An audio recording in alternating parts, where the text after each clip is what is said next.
আপনাদেরকে বরাবরের মতো ধন্যবাদ এবং কৃতজ্ঞতা। মালয়েশিয়া ও চীনে প্রধানমন্ত্রী তারেক রহমানের সফরকে সফলতা হিসেবে দেখছে সরকার। সাপ্তাহিক ব্রিফিংয়ে প্রধানমন্ত্রীর তথ্য ও সম্প্রচার উপদেষ্টার বক্তব্যেও উঠে আসে খুঁটিনাটি বিভিন্ন বিষয়। সম্প্রতি চীন সফরে দেশটির তরফে কানেক্টিভিটির যে প্রস্তাব দেওয়া হয়েছে সেগুলো যাচাই বাছাই করার কথা জানান তথ্য উপদেষ্টা।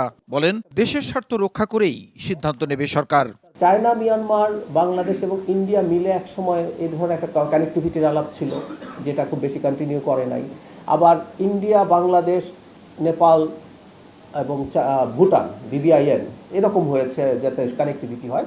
সো আমরা চাই যত বেশি সম্ভব multi model, multi sectoral, multi country একত্র হয়ে তাদের কানেক্টিভিটি বাড়াবে।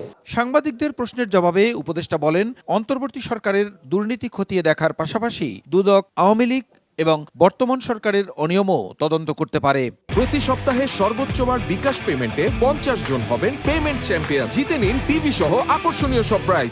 কোনো উপদেষ্টার বিরুদ্ধে এক ধরনের সুনির্দিষ্ট অভিযোগও তখন ছিল।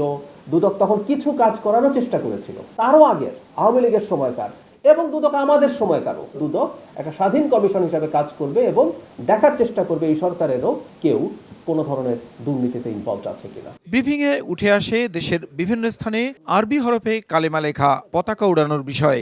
উপদেষ্টার জবাব, এ বিষয়ে যাতে ভুল বার্তা তৈরি না হয় সেজন্য সতর্ক সরকার। এটা সরকার খতিয়ে দেখছে এবং সেটা কেন হচ্ছে, কারণ এটা নিয়ে কিছু কিছু ক্ষেত্রে ভুল বার্তা যাবার সম্ভাবনা আছে গ্লোবালি।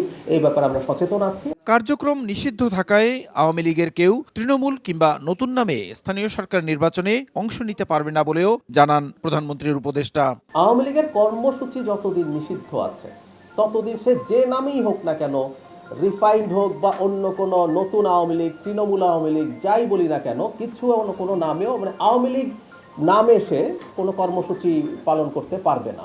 দণ্ডপ্রাপ্ত আসামি হওয়ায় শেখ হাসিনার বক্তব্য প্রচারে আদালতের নিষেধাজ্ঞা থাকায় গণমাধ্যমগুলোকে আইন মেনে দায়িত্বশীল ভূমিকা পালনের আহ্বান তথ্য উপদেষ্টার।